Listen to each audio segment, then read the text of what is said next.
Are you having a hard time figuring out what to get Dad for Father's Day? Shop now at sportshistorynetwork.com/row1 and save 15% off your order when you check out Row 1 Brand's Vintage Sports Pictorium Gallery. They have America's best sports art. With over 7,200 historic sports prints, you're assured to find something unique for Dad this Father's Day. If he's an NFL buff, check out the 1963 vintage NFL helmet poster. Shop now at sportshistorynetwork.com/row1.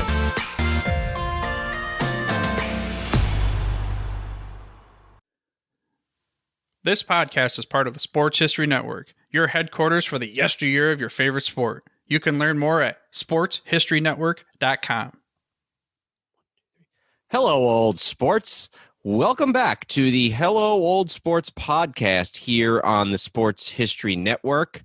We're going to get right into it today. So before we begin, I just want to, as always, remind you all to subscribe to us on iTunes or your podcast app of choice. I'd like to ask you to give us a rating on iTunes if you haven't done that yet. I would like you to follow us on Facebook, Hello Old Sports Podcast. And, of course, you can always email us at hellooldsports@gmail.com. I'm Dan Neumann. I'm joined, as always, by Andrew Newman, my co-host. And we are here to talk about the starting fives for the all-time starting fives for each of the 15 teams in the NBA's Western Conference. We did the Eastern Conference in the last episode, and now it is time for the West. Andrew, how are you doing today? I'm doing well, Dan.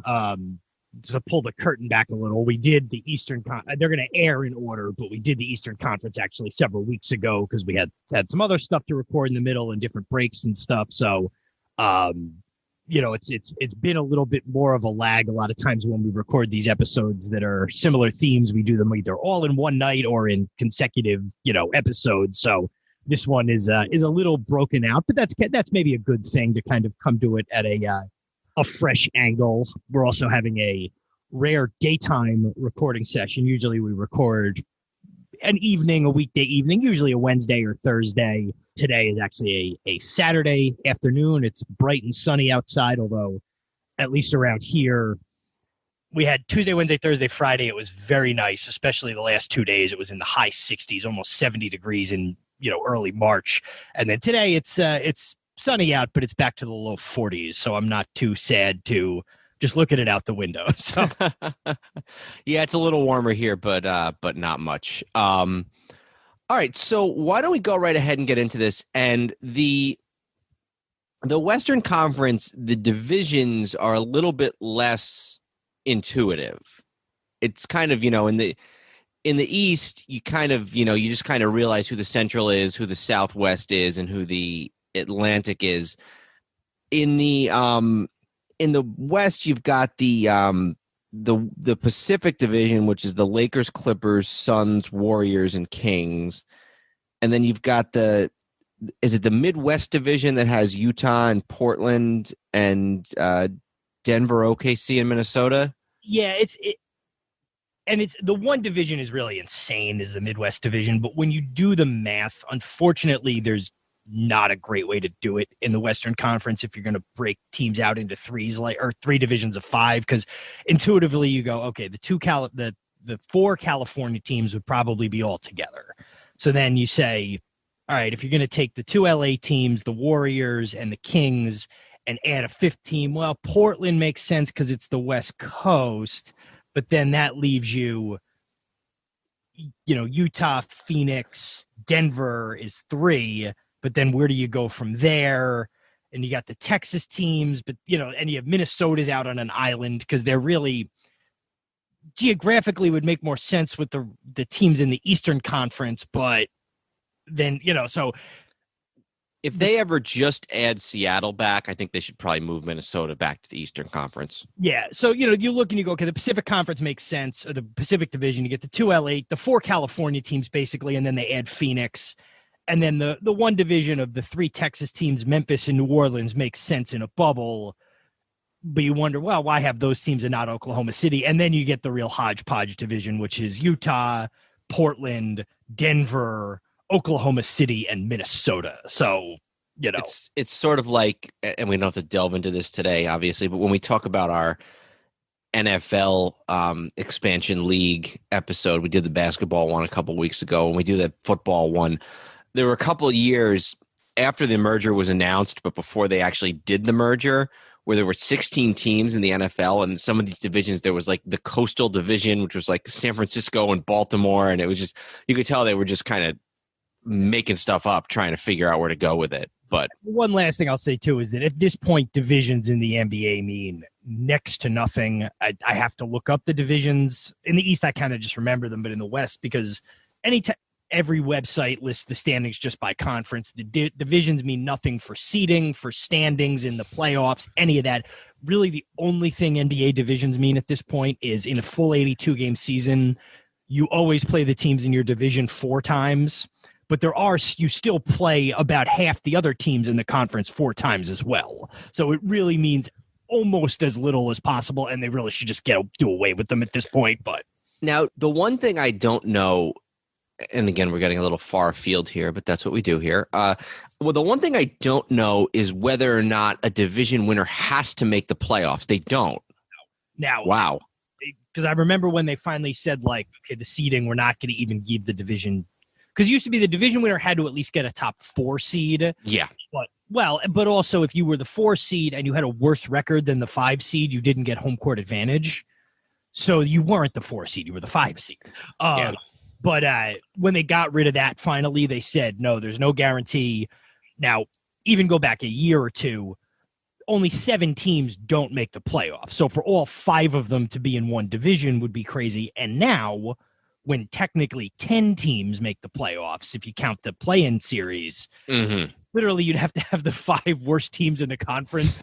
But no, they don't even mean anything for that. So, all right. So we got the Pacific, and I said Midwest, but it's actually the Northwest and the Southwest. Where do we want to begin?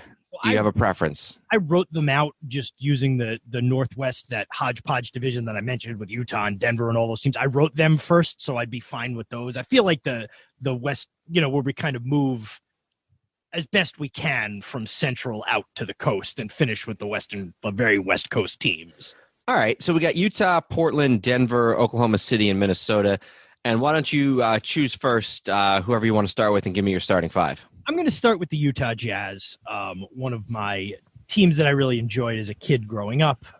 We've talked about that before, and it feels like this is a good place to start. So I will give you my starting 5 with Utah. Obviously, there's 2 that do not warrant any discussion at all, and that's John Stockton and Karl Malone. But I went with John Stockton, Pete Maravich, Adrian Dantley, Karl Malone, and Mark Eaton. We got 4 out of 5. Okay, I'm going to guess. Well, what's the difference? What would your guess be? I'm going to guess at this point, do you already have Rudy Gobert in for Mark Eaton? Correct. Okay, and I can be convinced on that. Stockton and Malone really don't bear any debate. Maravich, I feel like gets graded a little too harshly because his pro career wasn't what his college career was, but he's still, to me, you'd have a hard time convincingly arguing anybody else over him in this category. And then Dantley, I think, also, definitely goes in there. So the comparisons between Gobert and Eaton are kind of easy because they're both big-time defensive players. Gobert has been a 4-time all-defensive. Eaton was 5 for his entire career. Gobert's made 2 all-star teams. Eaton only made 1. Eaton led the league in blocks 4 times.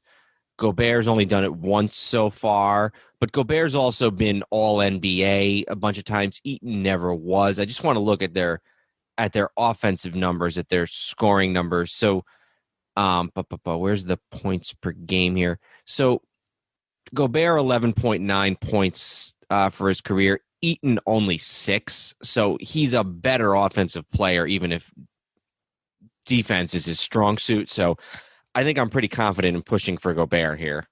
Yeah, that's fine. I mean, I think, again, I probably just maybe wasn't factoring in how long Gobert's been in the league. He's been on the Jazz now for 8 seasons. So I guess I was maybe thinking he'd only been around 4 or 5 years. But yeah, in totality, when you look, 8 seasons, mostly full seasons.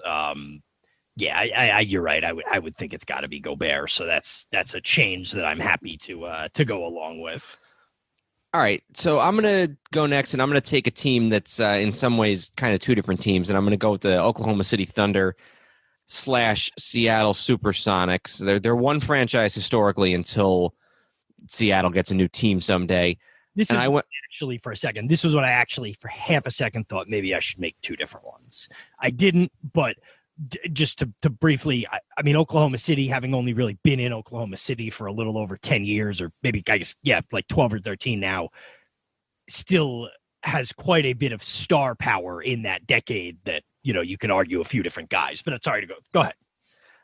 So, and I have two of them. I went with Gary Payton, Russell Westbrook, Kevin Durant, Sean Kemp, and at center I had Jack Sikma. And we line up exactly. Durant, really, there is no question, to be honest. The 10 years he put up in, I guess he was a Sonic for 1 year, but the 8 to 10 years he put up in Oklahoma City, where he was, for the large portion of that, the second best player in the NBA. And then what Westbrook did after Durant left, kind of taking over the team, averaging a triple-double, 2 seasons in a row, which was the first time it had happened at all since Oscar Robertson, I believe. That sounds right. Yeah, so he did it 2 years in a row. Sean Kemp has become a bit of a punchline for his actions, and he was sort of, while not the only one, he was the poster boy for the ESPN, the SI article all those years ago about having a ton of kids with a ton of different women. But on the court, just a really dominant player for a, I don't want to say a long period of time, but more than a brief period of time. And then Peyton and Sikma in the old Sonics teams in different eras, I think. Really hard to argue against any of them. Other than Sikma, we don't have anybody from the one team that won a championship in 79. I looked a little bit at Dennis Johnson, who was the point guard, obviously later went on to some great years with the Celtics, who was the MVP of the finals that year, but he was only on Seattle for 4 years, and obviously Westbrook's gone now, but he was, Westbrook was a dominant player, was an MVP in Oklahoma City, which is not something that that Dennis Johnson ever came close to. And then it's hard to argue with Gary Payton. He might be the best defensive guard at least in the last several decades of the NBA, except maybe for Michael Jordan. So, he was on that team, I believe, that went to those finals and lost to the Bulls the year the Bulls won the 72 games. Yeah, Peyton and Kemp were both on that team. Yeah, so we've got there's been they've made the finals, I think, 4 times in their history as a franchise, and we've got one guy from the 79 team. We've got 2 guys from the 95 team, or 96 team, I should say, and then 2 guys from the OKC team that lost to the Heat in the finals about 10 years ago. So we are in complete agreement on that one. Where would you like to go next? I'll go with Portland. I went with Damian Lillard and Clyde Drexler as my guards. And then I went with Clifford Robinson, LaMarcus Aldridge, and I did go with Bill Walton at center. Yeah, Walton's a tough one because he really only played like 2 or 3 NBA seasons where he wasn't hurt. He came into the league with Portland in 74. He only played, God, this is crazy if you look at his stats here. He played 35 games his rookie year, his 51, even the year he was the MVP of the league and the finals MVP in 77, he missed 17 games. He only played 65. And then he got hurt in the 78 season, which people always say that he was probably playing his best basketball ever when he got hurt in that 77, 78 season. And then for the next 1, 2, 3, 4, 5, 6 seasons, hold on. He misses a whole year, then plays 14, then misses 2 more, then 33. So in 5 seasons, the guy plays 47 games. And then with the Clippers, he does a little bit more. He plays 55, 67. Then he has that 1 year in Boston where he plays 80 games, wins a championship, et cetera, et cetera. But he was really good for those few years with the Pacers. And so I do think that the fact that he was the star player and MVP of the league the year they won their only championship. I do think he belongs on there. I did not have Clifford Robinson. I went with Brandon Roy, a more recent guy, 3-time All-Star, all-rookie. Team didn't really do a heck of a lot as far as, I'm trying to look. They made the playoffs 3 years with him on the team, but, I believe Aldridge was on those teams too. But so not anything really to write home about as far as winning in big moments, but I did kind of feel like he deserved it a little bit over Clifford Robinson. Well, here's why I'm going to push back on that. I gave Walton a spot despite a very abbreviated Blazers career because of injuries. Mm-hmm. Roy was the same way. I think he was only on the Blazers for 4 years and then, had a major injury that really ended the prime tenure of his career.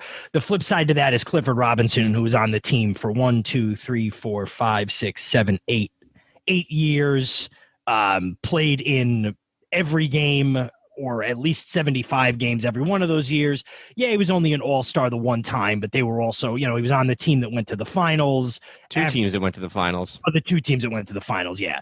Averaged over 20 points a game for a couple of years there. Roy was a better player for a shorter period of time. I guess for me, it was like I used that logic for Bill Walton. Could I have two guys on there who were really only on the Blazers for a couple of years? Yeah, I'll give you that. That works. So for Portland, Damian Lillard, Clyde Drexler, Cliff Robinson, LaMarcus Aldridge, and Bill Walton.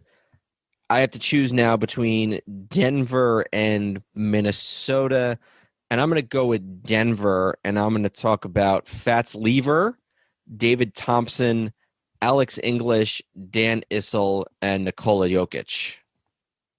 So I had Lever, Thompson. We agree on 4. So can you give me? You had Lever, Thompson, English, Issel, and Jokic. You had Issel listed as a forward. Yes. Okay. So we're close. I had Lever, Thompson. I had Issel listed as a center because he was listed as a center in there as well. Mm-hmm. And then my forwards, I had Alex English and Carmelo. I didn't have Jokic on there yet. Yeah, I mean, Jokic is doing some big things in his first few years in the league. He, people are talking about him as maybe like one of the next big stars of the NBA, and he really kind of exploded in the playoffs last year. Here's the one thing I will say, and I would be willing to give you Jokic. I don't know that you can justify Dan Issel as a forward. He's listed as a center every year of his career with Denver. He was a power forward with Kentucky, but then he was with Denver. He was a center every year. Where he's listed on Basketball Reference as a center every year he was with Denver. Yeah. This is a tough one.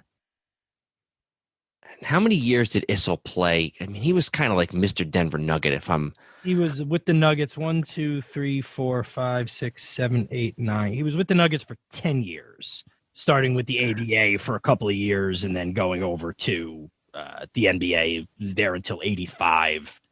Played a couple of years I guess he played, 4 years with Kentucky originally. And his championship and his ABA, a lot of his best years in the ABA were actually his early years when he was not with Denver. Yeah, I mean, he still was averaging over 20 points a game almost his entire career until the very end with Denver. Pretty clearly their best player here, but yeah, I guess I don't know. I mean, how strongly do you feel about Carmelo? I don't know if I should feel more strong.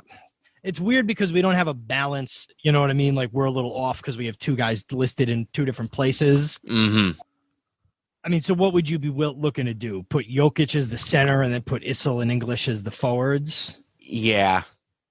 But your point about maybe he was always just... Yeah, I mean, we've done the two center thing before a couple times. All right, so if I were to put Issel in there as a forward, is it clear to you that Alex English should make it over Carmelo? Yeah.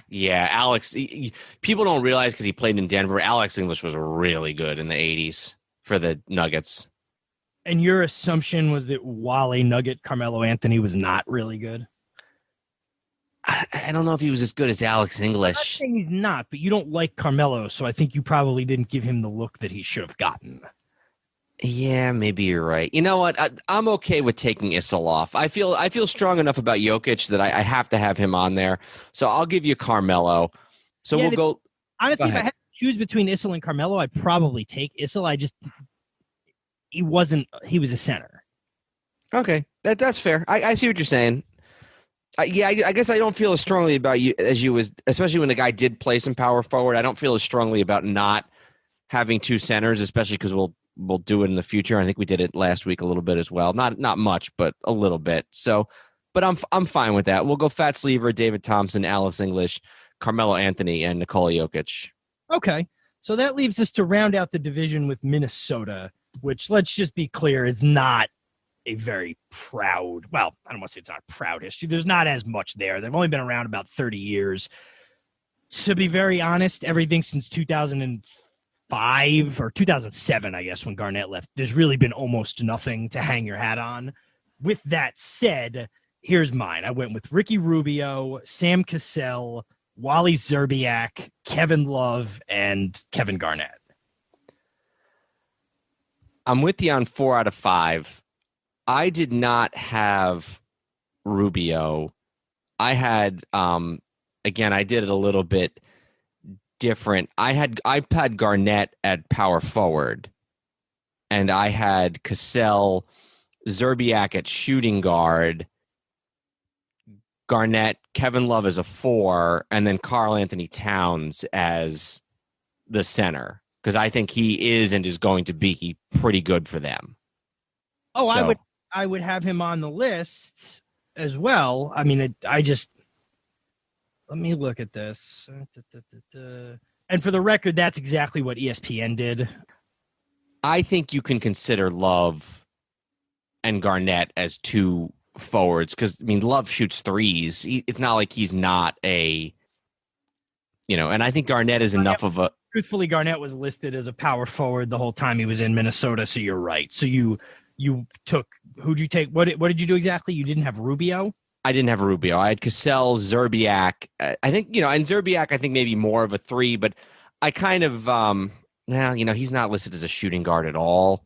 Well, why don't you just take Szczerbiak off and go with Love, Garnett, Towns, Cassell, and Rubio? Yeah, I guess I don't really need. When he finally got healthy, Rubio did have some good. And we're arguing Ricky Rubio against Wally Szczerbiak at this point. Yeah, Rubio was only on the team for 5 or 6 years. Because of the positions, I guess I can do that. All right. I don't love it, but I'll take Szczerbiak off and put Ricky Rubio on.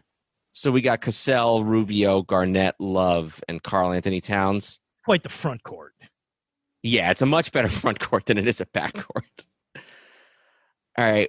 So that's the Northwest Division. Do we want to go to the Southwest Division next? Yeah, sure. Let's go to the Southwest Division. So just for everybody who knows, you got the 3 Texas teams, which is San Antonio, Houston, Dallas. You got Memphis, which also includes their brief run in Vancouver, although I'm not sure how much Vancouver is going to be in play here. And then we have New Orleans, which we'll have to hammer home how confusing this is going to be. Exactly. Exactly. Have the history of the New Orleans Hornets and the New Orleans Pelicans. They're not going to have the history of the Charlotte Hornets, even though they did at a time. And then when we did the Charlotte Hornets, they had we already did Charlotte. We don't need to explain that. But New Orleans is basically just the New Orleans Hornets and now the Pelicans. All right. So why don't let's maybe save the 2 Texas teams, the 3 Texas teams for last, and let's do Memphis and New Orleans first, if that works for you. Sure. So for Memphis, I had Mike Conley, Shane Battier, Pau Gasol, Mark Gasol, and Zach Randolph. And I know Battier is not a shooting guard. He's more of a small forward. He is a small forward, but the pickings were pretty slim here, so I didn't know where else to go. So what I did is I went Mike Conley, I went Mike Miller, Rudy Gay, and then the Gasol brothers. All right. I feel like Randolph has to be on there because he's one of the few guys who actually made an all-star team with the team. He was on the team from he was a 2-time all-star, both times with Memphis. He was there from 2009 until 2017. They went to the playoffs a couple of years with him. I mean, it's not hard to make the playoffs in the NBA, but yeah, I'm looking here. They were in the playoffs with him 1, 2, 3, 4, 5, 6, 7. Not that there are a lot of great Grizzly teams, but the ones that were decent, that were in the playoffs every year, were the ones that he was on, and he was a leader of that team. So I do feel like Zach Randolph has to be on there. And, you know, even they went to the conference finals one year, 2013. Who would they have lost to? That would have been one of the San Antonio years. So, you know, a good team. I do feel like he has to be on there. So then we're talking. You said you had Mike Miller and Mike Miller and Rudy Gay. Yeah. All right. Well, let me take a look here. Are you okay with Randolph? I'm okay with Randolph. Which Gasol brother are we taking out? You know, I wouldn't take a Gasol brother out. I'd take both of those. I would ditch Battier, would be my thought. You know, Mike Miller is listed as a small forward and shooting guard, and he was a shooter. That was his claim to fame. Guard, yeah. So I would say maybe let's go with Conley. Conley, actually, who just made an all-star team for the first time this year with Utah at like 34. So I was happy for him, happy to see that. But let's go. Maybe we go with Conley, Miller, the Gasol brothers, and Zach Randolph. Yeah, that makes sense.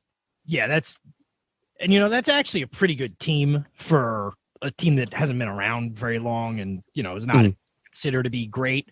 I mean, the two Gasol brothers who were traded for each other. It's weird that for how long did Pau Gasol go back to the Grizzlies at some point? No, they were never actually teammates. I know they were teammates. But I don't think, because I think after the Lakers, didn't he go to Chicago? And then he was in... Yeah, and then he was a Spur, and then he was with Milwaukee. But it's funny for how long... Well, then he was on the Raptors team that won the championship 2 years ago. It's funny for how long they had one of them, but, like, never at the same time. Yeah, exactly. And sorry, I misspoke there. He was not on. That was Mark that was on the Raptors team. Yeah. He closed out his career he went from the Lakers to Chicago to the Spurs. That was when the Spurs had just decided that they wanted to try and bring in every old player they could possibly get.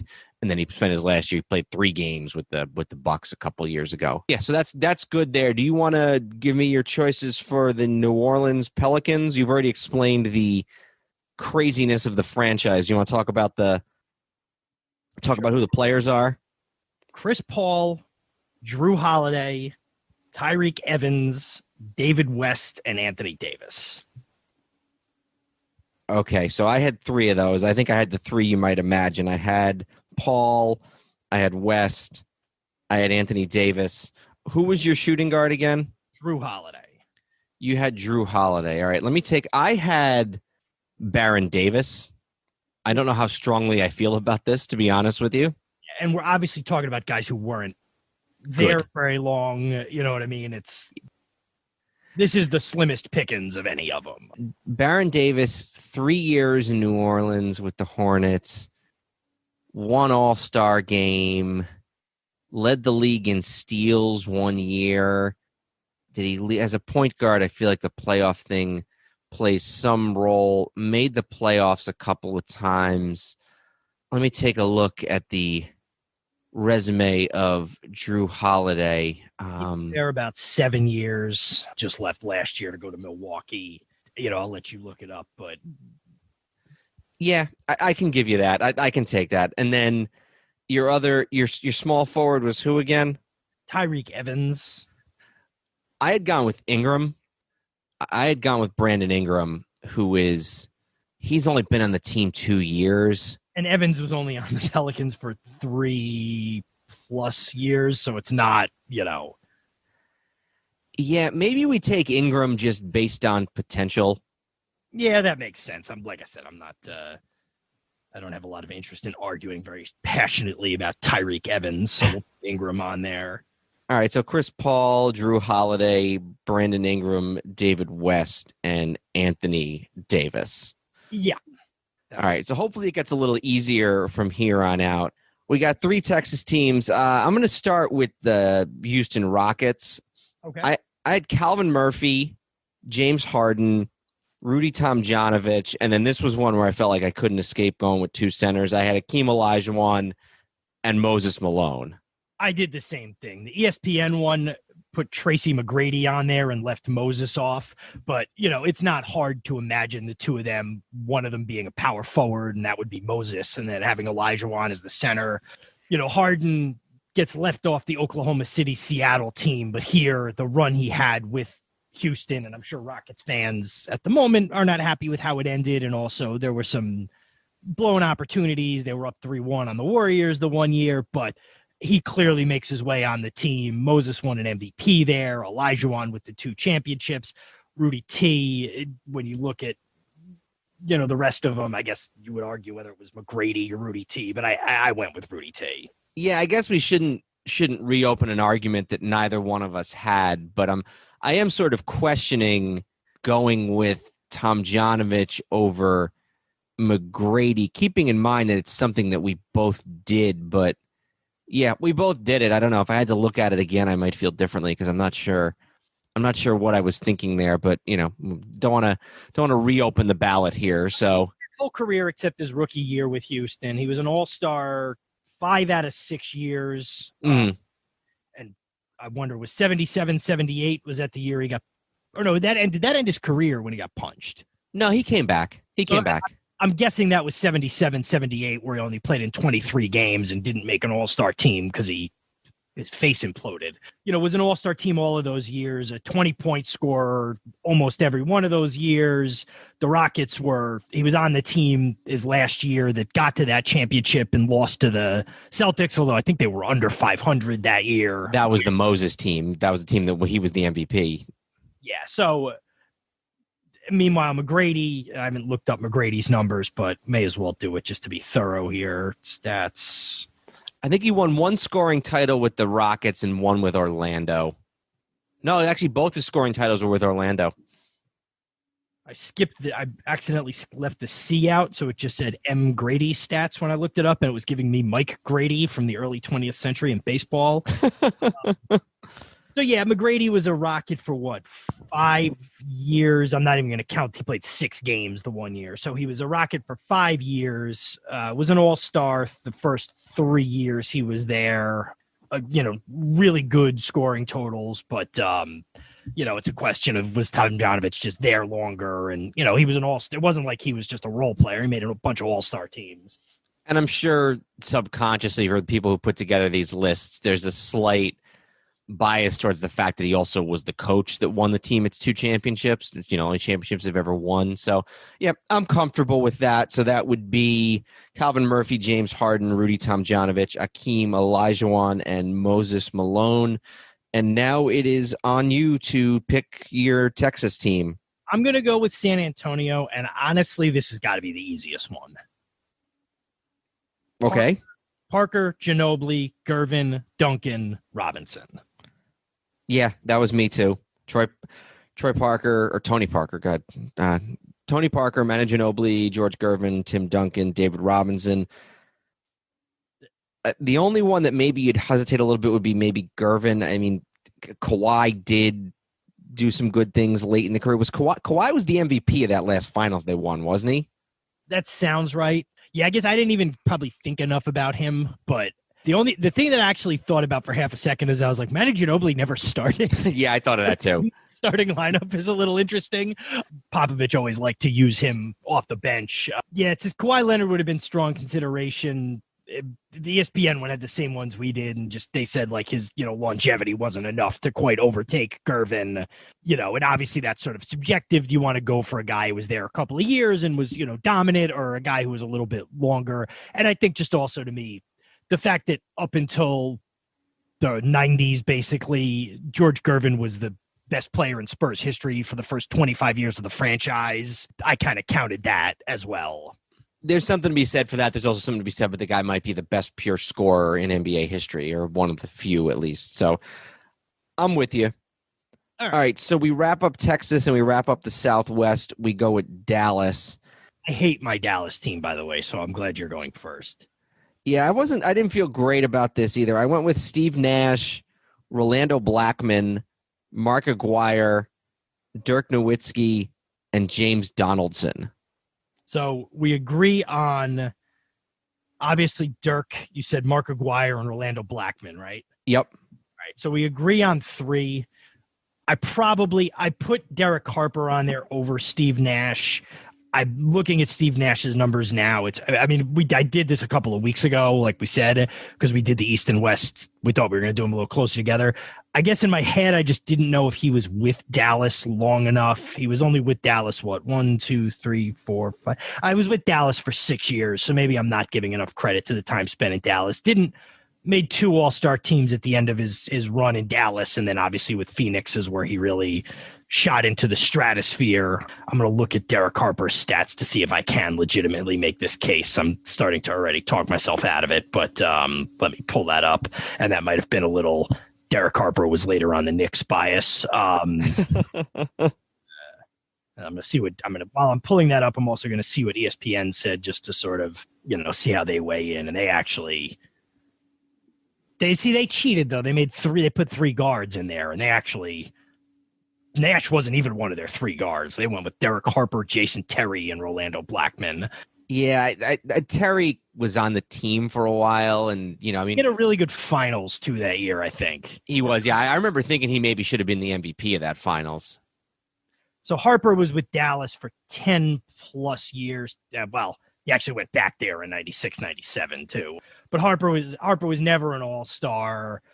I'd be fine with going with Nash. Most of those Dallas teams he was on stunk. Yeah, I'd be, and also then Nash is a nod to those early Dallas teams that were very just started to be good. All right, so you with me on Nash now, and we got Blackman, we got Aguirre, and we got Dirk. Who was your center? Who was your center? Your center was Donaldson. James Donaldson, yeah. Donaldson. Let me look, and let me see if I even want to go down this route before I look at James Donaldson. James Donaldson was a Maverick for what? How many years here? 1, 2, 3, 4, 5, and a piece of the 6th year. Was an all-star in 87, 88. All right. Bear with me, and you might understand why I'm hesitant to say what I'm about to say and why I want to cover my bases before I say it. Because trying to think of who you would have gone with here that you're embarrassed to say. Well, what I will say is the guy was on Dallas for longer. He spent 1, 2, 3, 4, 5, 6, 7, 8. He spent almost 10 years with these guys, but he wasn't. Yeah, let's go with James Donaldson. Who did you have? I wrote Sean Bradley down. Yeah, no, we probably can't. No, he was on Dallas for 10 years, and I definitely saw it somewhere else because I wouldn't have put him on there if somebody else hadn't at least mentioned it.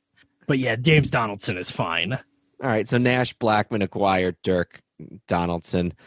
We are on to the Pacific, and this is going to feature some teams that have been around for a while, so this will kind of resemble some of the conversations in the East a little bit almost. So it's your turn. Why don't you go ahead and pick? All right, so we're picking between the 2 LA teams, Phoenix, Sacramento, and Golden State. Let's go with Phoenix just because they're probably the ones with they definitely are the ones with the least history.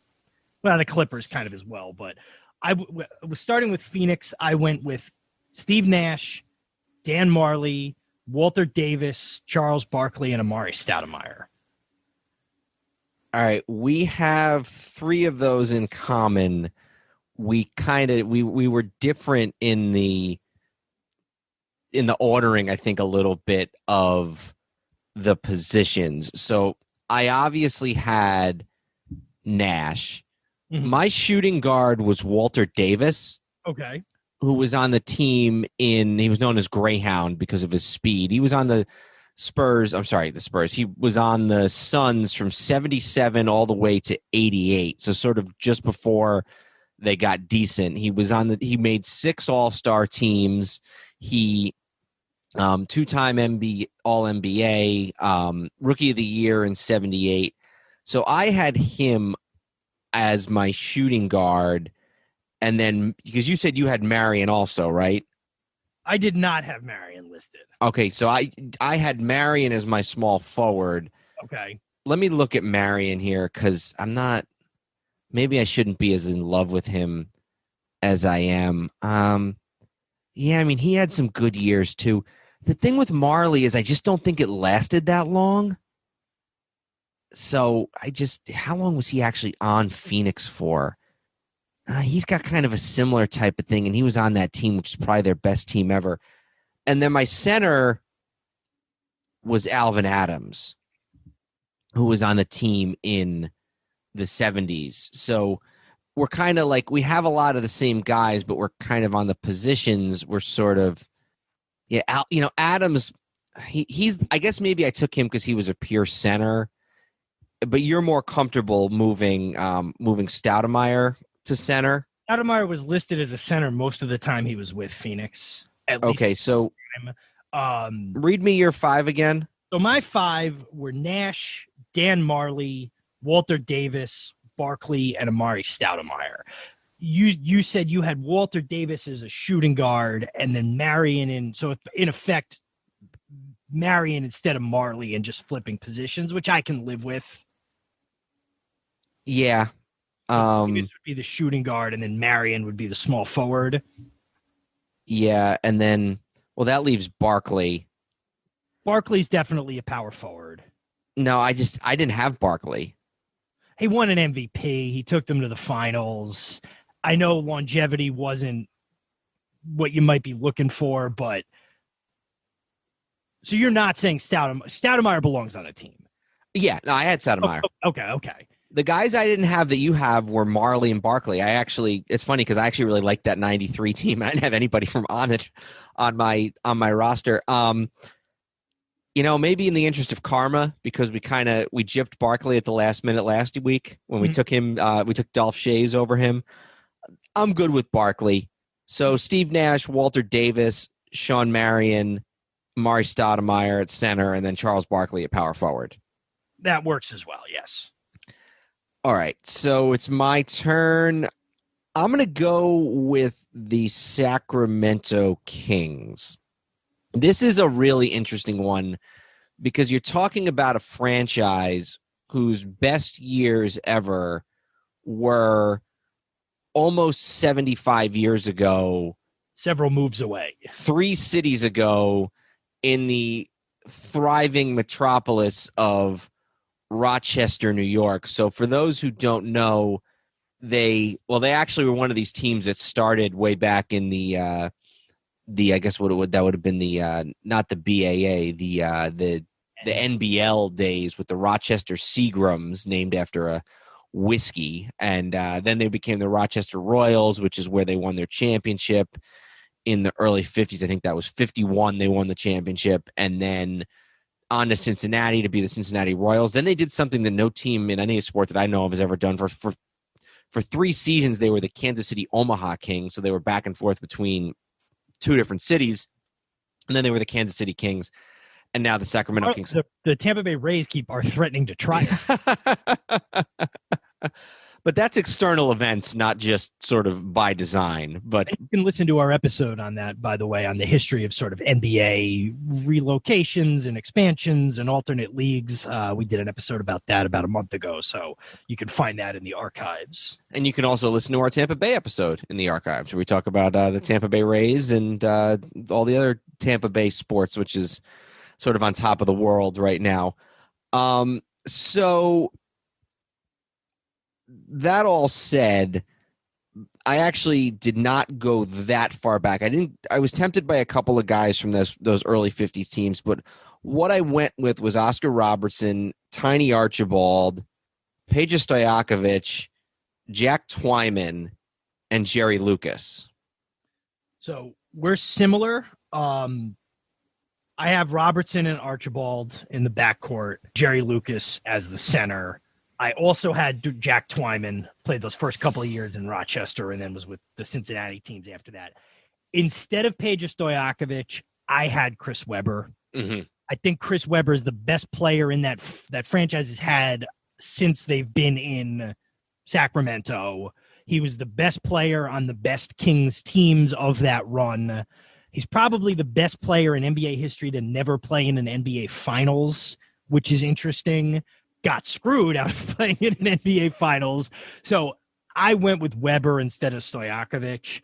But other than that, we agree. I mean, there's no debate on Robertson. There's no debate on Lucas. I don't think there's too much on Archibald. So I think really we're debating Weber against Stojakovic.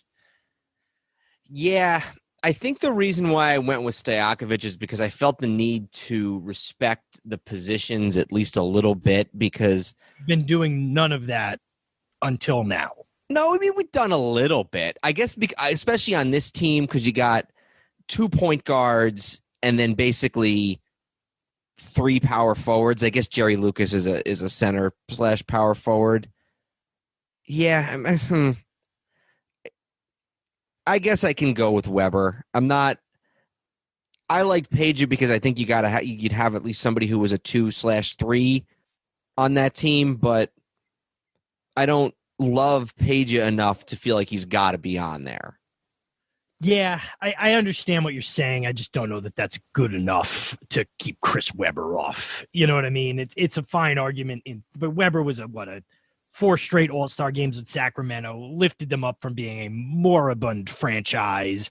And if you're talking about those teams and you have to, the 2 guys in my head who spring to mind as being on those teams are Vlade Divac, who's doesn't have a case here, and Chris Webber. Those to me are the Chris Webber Kings teams. Yeah, so, he was the best player on those teams. Yeah, there's no question about that. So, all right, yeah, that works. So we went with Oscar Robertson, Tiny Archibald, Jack Twyman, Jerry Lucas, and Chris Webber.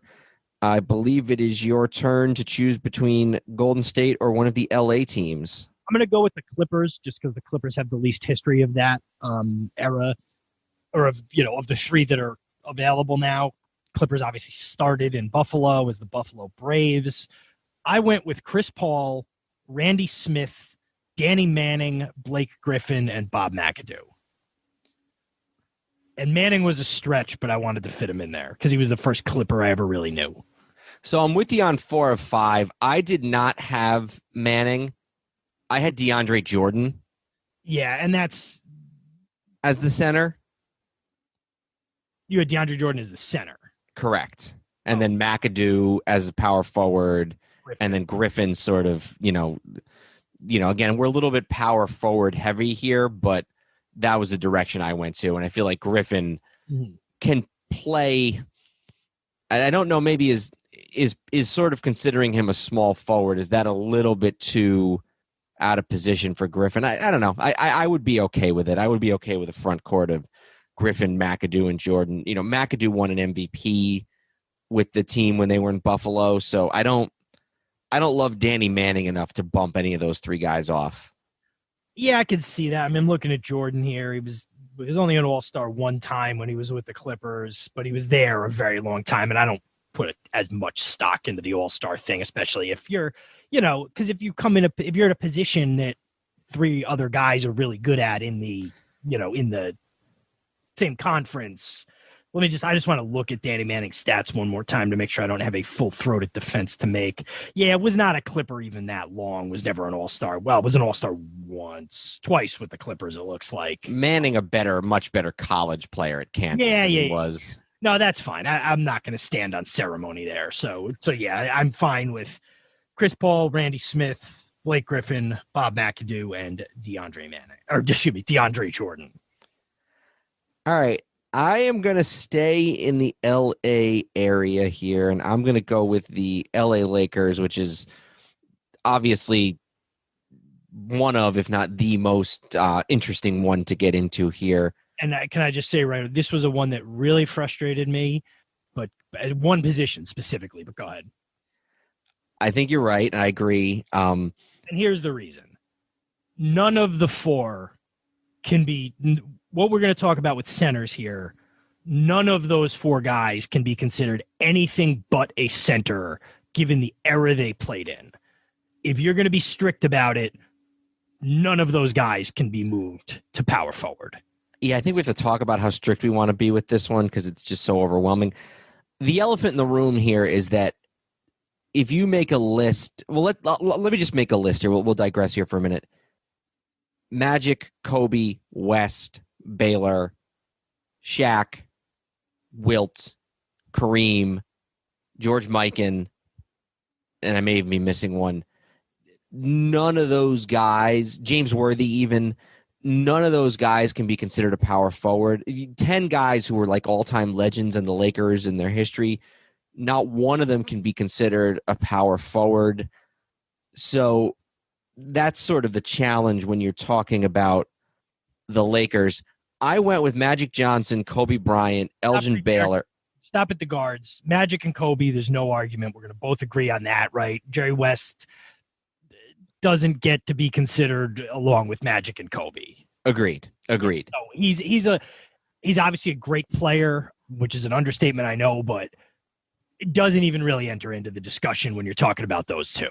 Yeah, and I'm looking, I don't know that there's any other backcourt for any of these other 29 teams that Jerry West wouldn't be on, but he's not on this. Sorry, I figured we'd kind of cut that and say there's no discussion with the guards. We can wall them off, leave them alone, and then before we get into the rest of this. So then I went Elgin Baylor, Shaquille O'Neal, and Kareem Abdul-Jabbar. All right. I went with Elgin Baylor. There was no issue with Elgin Baylor. He's the best small forward in Laker history. Elgin Baylor goes on the list. And I think we can agree that it's not, you couldn't do three centers. That's certainly a bridge too far. Yes. So I'm going to skip over power forward for a second and just sort of set my thoughts. So when you talk about center, the Lakers have had four of the greatest centers of all time. Ironically, three of them, or maybe not ironically at all, actually. Three of them didn't start there and came there later in their career, either at various points in their career. I had an easy enough time striking Wilt because, A, he's already on two teams. Well, in a minute, he's going to be on two teams. Spoiler alert. Yeah, there's only one team left to spoil, and we've spoiled it. And he was on the Lakers, a good, what was he, 1, 2, 3, 4, 5. He was on the Lakers 5 years from when he was 32 to 36. In 69-70, he only played 12 games. So he really played 4 full seasons with the Lakers. And especially his last 2 years, he was averaging less than 15 points a game, less than 20 rebounds a game when you look at, what he was doing earlier in his career. So to me, you can strike him. The only argument for Wilt, and it doesn't apply on a team as loaded as this, the franchise as loaded as this, the fact that him coming was what finally got them over the hump to win a championship, you can look at that, but you're right. Knocking Wilt off is easy enough. For this, yeah. For his when you factor in the two other teams, So then you're left with Kareem, Shaq, and George Mikan. The thing I will say with the center with Kareem, I'm putting Kareem in now because we're going to debate whether you take one center, two centers, three centers, whatever you do. If it's only one, it's Kareem. I would say Shaq was absolutely dominant when he was a Laker. He played the height of his career as a Laker, but he was also, when you talk about it, was in Orlando, still had big years left after that. I think Kareem played the largest majority of his career between the two of them with the Lakers. He won 5 titles with the Lakers. Yeah. Let me break in here on Kareem for a second. Kareem is so hard because it's so hard to compare his situation to anybody because he played for so long. His game was so different. I mean, can you imagine a guy like Kareem on a different team in the late 80s? Like, not on a Laker team that had already won 4 championships or 3 or 4 championships and that he had been with for over a decade. Can you imagine a guy like that at 41 years old just running up and down the court for the Nets? He only fits late in his career in the context of those Lakers teams. Yeah, you're right. And so he was with the Lakers, from 75, 76 to 88, 89. All-star every year except one, which was his third year there. Now, late in his career, that was probably more about... Yeah. That said, he was still playing every game.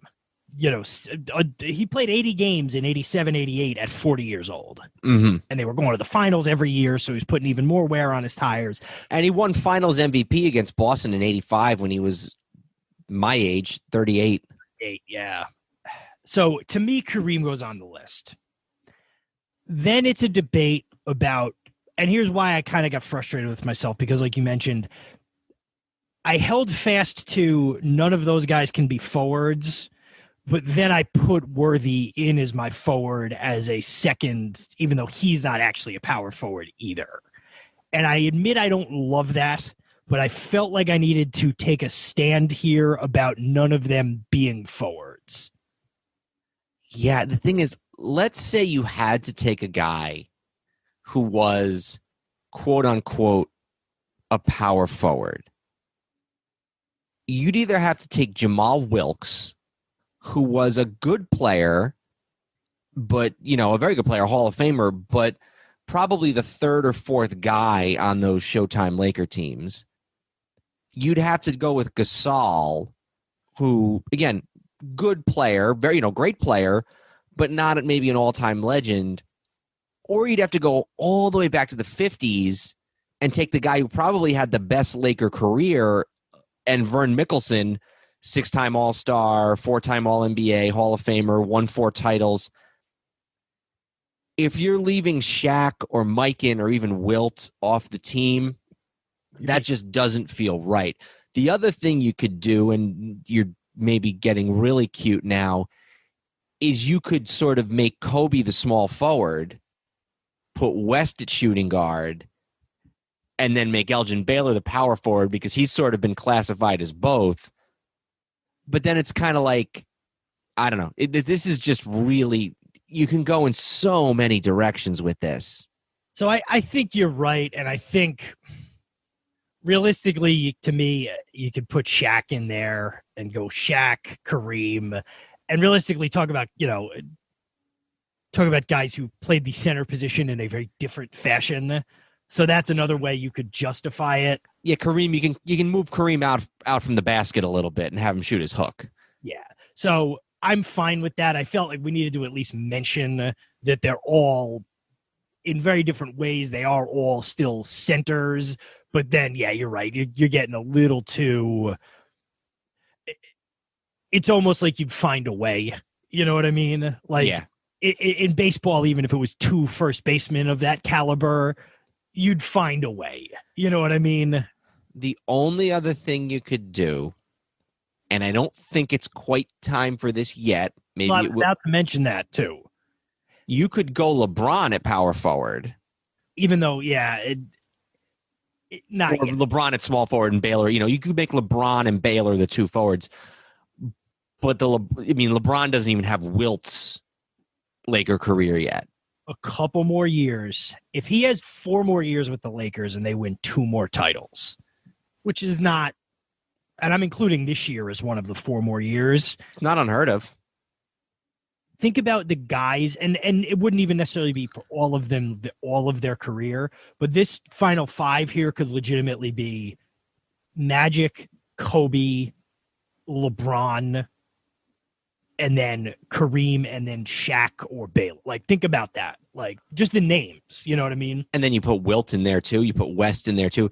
You've got, even if you put Mikan aside, who's somebody who, was great. By the era, he's getting screwed. I mean, he was the best player of that era, but it doesn't hold up enough against these guys we're talking about. Almost any other team, he would still be on that list. Oh, totally. Well, all that I'm saying is that even if Mikan is not one of the best 20 players of all time, all those other guys whose names I just list, Magic, Kobe, West, Baylor, Kareem, LeBron, Wilt, Shaq, all those guys are, and it's not just happenstance. It's the fact that everybody wants to go play in LA. It's not, it's not all just a mystery, but it is still crazy to think about how many guys who you would consider the greatest of all time have played on the Lakers. The only thing close is Boston, and even that you only really have a couple guys with the Celtics who could be considered, greatest of all time. Really, just Russell, Bird, maybe Cousy. But that's like, so anyway, it's just a long-winded way of saying that this Lakers franchise, there's just so many different ways you can go with it. That brings us to Team 30. It does. And this is a pretty good team too, I would say. Well, the thing with them is you're looking at the Philadelphia era teams. Then you're looking at, really just with the Philadelphia teams and this most recent team, that's enough. But then you also, factor in the late 70s or the mid 70s and that title in 75. Yeah, and that kind of stuff. So ESPN basically just put what ESPN did was they put Wilt with the Lakers, or ESPN put Wilt with the Warriors of a couple of years ago of Durant, Green, Curry, and Thompson. Now that's a little too simplistic for me, but that is what they did. Yeah, that's nonsense. First of all, Durant had some really good years with the Warriors, but he did not have a better Warrior career than Rick Barry. I think their argument was like, well, look at what that team did and then put Wilt on it. But I agree. It's not. And then Draymond Green, he's a really good player, but I don't even know if he's going to the Hall of Fame. I wouldn't put Draymond Green on anybody's pedestal. So I think it's your turn. Do you want to read your 5? Yeah. So I went with Curry, Thompson, Barry, Paul Arizin, and Wilt. 5 for 5. I was wondering if you were not going to go with Thompson, but the other thing too is, even again, I know it's all sort of how literally you want to interpret it, but putting that backcourt, knowing Curry's on the team, to put that backcourt there is to keep that backcourt intact, I think is a factor. Curry's a point guard, but you could make him a shooting guard, and you could maybe put Tim Hardaway in there. So I thought of that. Paul Arizin, obviously, he was a Philadelphia Warrior. Pitching Paul Arizin, who was sort of one of the first really good shooting forwards in NBA history, made the NBA's 50th 50 team back in '97. And then Rick Barry, a guy who still around, still doing broadcasts for the Warriors, even in his older age.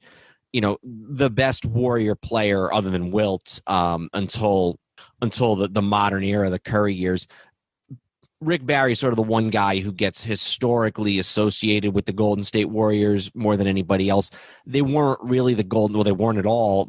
I guess Wilt played like half a season, I think, in the Bay Area when they were the San Francisco Warriors. Let me check. I know we recently did an interview about Tom Gola, and I know I was talking about if we had done this 10 years ago before the most recent team, Gola would have had a shot. I could have made an argument for it, but obviously that got totally wiped out. But yeah, because the reason I brought up Tom Gola is he did the same thing. He wanted to, he gave it a shot for half a season in the Bay Area and then asked to be traded back. Yeah, Wilt played 38. Or no, he played a couple years. I was wrong. He played a couple years, about 2.5 years. Yeah, Wilt was there 62, 63, 63, 64, and then half a season 64, 65.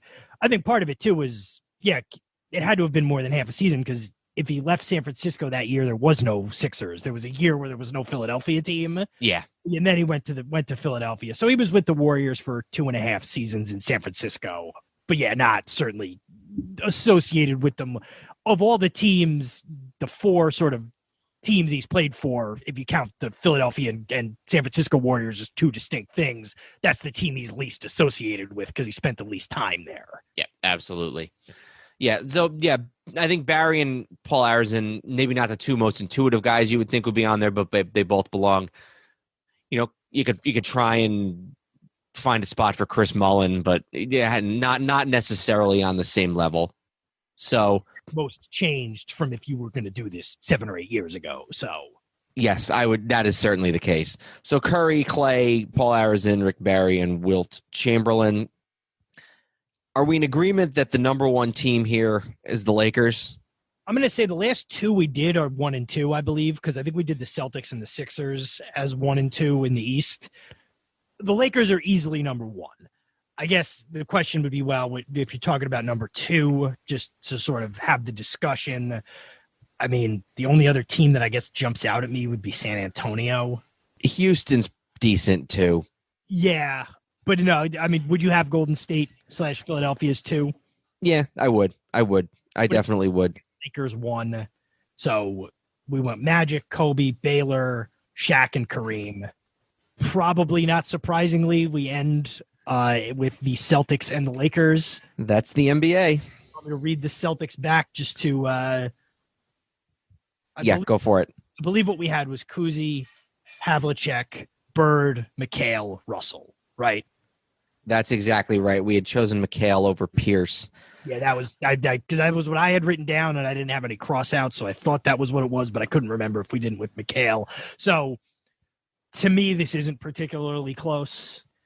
Well, let's do it this way. Magic's better than Kuzi. Mm-hmm. Kobe's better than Havlicek, and Havlicek is a legendary player, but Kobe's better. Both Lakers are better than both Celtics there. Baylor and Bird, I'd give that one to Bird. Sure. Now, the fact that we cheated a little bit with the Lakers sort of gets you in trouble here. You talk about Russell and McHale and Shaq and Kareem. McHale is at least a couple steps behind any of those three guys. And even if you would argue, which I might argue, that given the choice between Russell, Shaq, and Kareem, I would take Russell over the other two. Shaq and Kareem better than Kevin McHale by a long shot. Yeah, and if you are going to take Russell over Shaq and Kareem, it's tight. Yeah, no, I agree. I think the winning with Russell kind of does it for me. 11 NBA championships when there's 3 other teams in the league, and one of them played in Fort Wayne. Not to diminish it, but I don't need to go on a tangent. It means a lot. It means less than it does today. Nobody would be able to replicate that kind of winning today. And if you want to say that applies to the Yankees for the 40 years the Yankees did it, that's fine too. That, it matters. And it's an incredible run. And it's, winning 8 straight titles and 11 in how many years? 15, 14? 13. 11 and 13 is incredible, and it could never be replicated today. And there's a reason it could never be replicated today, because there's more than 6 teams in the NBA. I think there were 8 most of those years. Yeah, okay. Yeah. So I'm barely exaggerating. The analog to me has always been the Montreal Canadiens. No free agency, by the way, with no free agency. Yeah, well, that's what kind of like we talked about last week about how some of these guys would have left. Yeah, I don't like the Montreal Canadiens because Boston fans are very much the French Canadian fans. But New England is very much the French Canada of America in terms of attitudes and their own distinct language that nobody else wants to understand or particularly would care to have explained to them. But that's sort of the comparison I've always made. It's like, the Montreal Canadiens won X number of championships. Yeah, but there were 5 other teams It's actually worse with the Canadians too, because they got territorial rights to everybody in Quebec. Yeah, exactly. So but all joking aside, the winning matters, but there are plenty of people who will harumph that that's the only thing that matters, and it's like, okay, but you have to factor in the error then. So yes, it is close, but just how much you run up the score with the front court, with the back court, with the Lakers. Yeah. And the 10th best player on that list is McHale by a long shot. So, it's the Lakers. All right. So 2 weeks, 30 teams, whatever 30 times 5 is, 150 players. Couple guys made more than one. I didn't make a list, but just kind of looking at real quick. Wilt made more than one. Nash, Dr. J. Who else? Anybody else that jumps out as making more than one team? I'm sure there were. I'm sorry? LeBron makes 2. Carmelo made 2. Those are the ones that immediately jump out. And Vince Carter made a couple. Mourning made 2. There's guys that jump out as having made. Don't think we had anybody make 3. It would have been Wilt. Yeah. Or it theoretically could have been LeBron.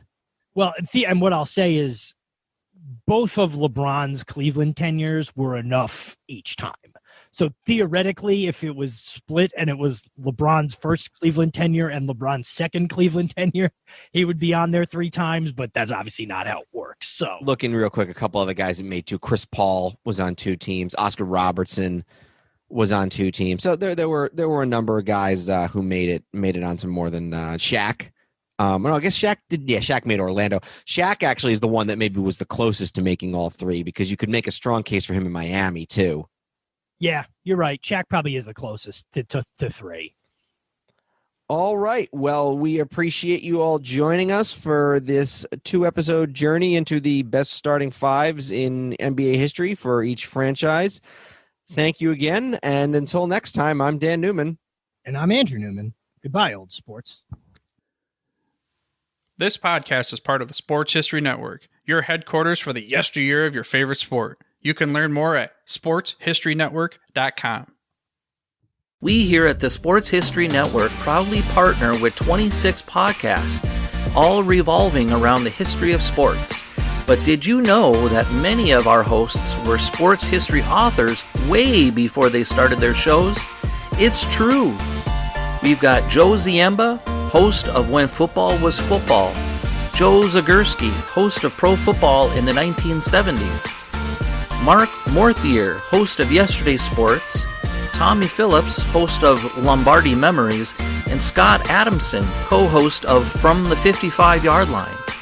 All these authors have many books for you to choose from. To check them out, go to our website at sportshistorynetwork.com/sportshistorybooks. Pick up your copy today. Soundtrack provided by Kevin MacLeod of filmmusic.io.